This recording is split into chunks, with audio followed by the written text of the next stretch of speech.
Howdy, this is Compelled Unbeliever, or if you wish, Pastor Dave.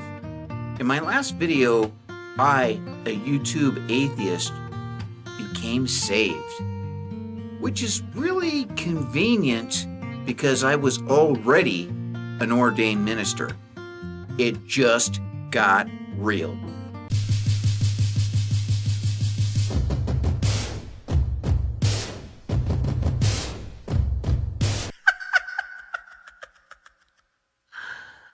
Oh, wow.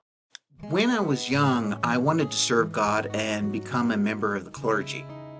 I really didn't care what God's word was or what He wanted me to think.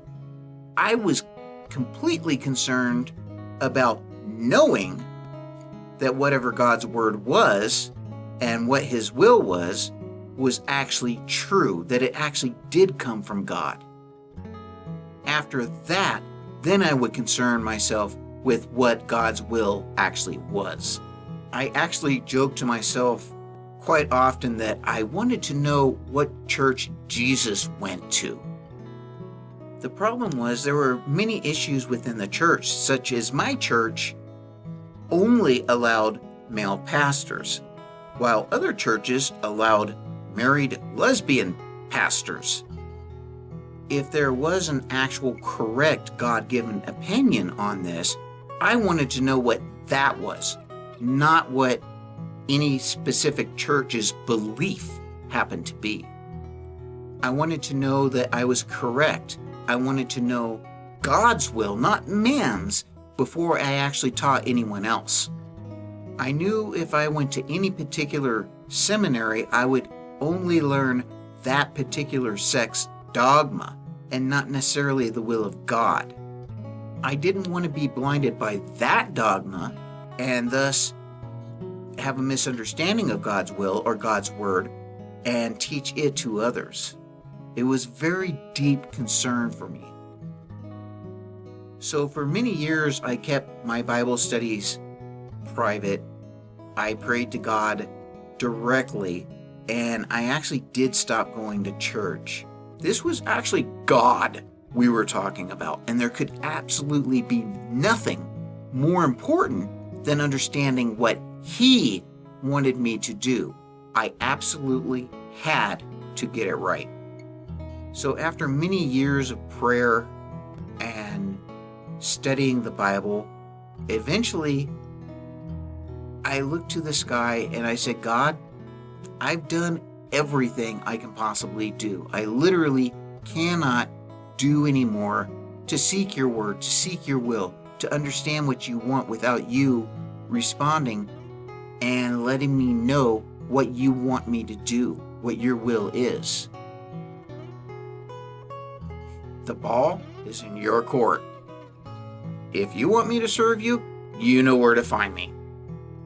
I never heard anything from God, just like before. It is ironic that my desire to become an ordained minister did in fact manifest itself.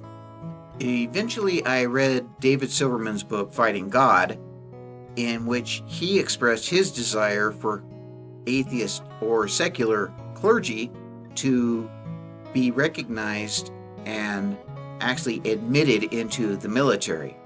I was a correctional officer at the time, and I was also a military veteran, and I definitely recognized the need, not only for the military, but in prisons. Clergy are given special privileges that are not allowed by other people, such as access to military bases and access into prisons themselves.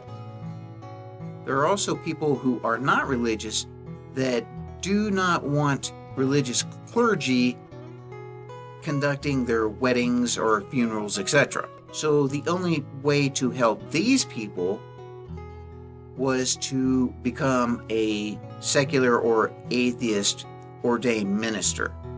It was then that I found the first church of atheism. There will be a link below in the description where you can go straight to their website, which I highly recommend you at least check it out. They actually offered the opportunity to become an atheist ordained minister for free. The only thing that they asked is that pretty much you take an oath to be a good person. Now, honestly, when I took a look at this website, I was very skeptical. I found it hard to believe that it was that easy to become an ordained minister, simply filling out a form. I didn't believe that it could actually be valid.